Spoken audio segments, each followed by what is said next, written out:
If you ever judge someone by their clothes, this story will change the way you see people forever. The courtroom doors swung open and everyone turned their heads.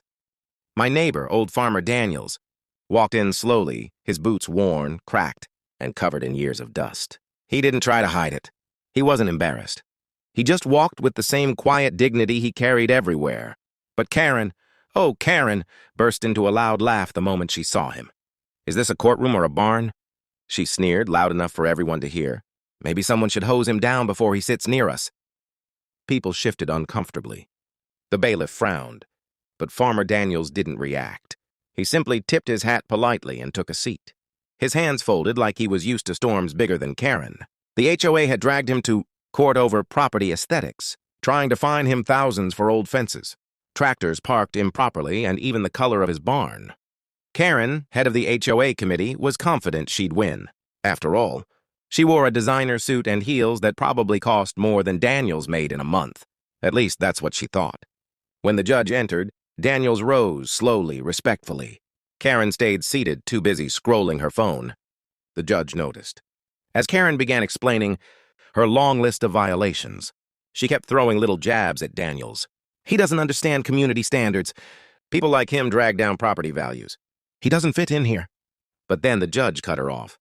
"Miss Karen," she said sharply, "I need to ask, have you reviewed the county's long-standing agricultural exemptions?" Karen blinked. "Exemptions? What exemptions?" The judge sighed, picked up a thick binder, and flipped it open. "This land, his land, has been designated protected agricultural property since 1954. His equipment, structures, and operations are legally shielded from HOA interference. You cannot fine him. In fact, your actions border on harassment. You could hear a pin drop."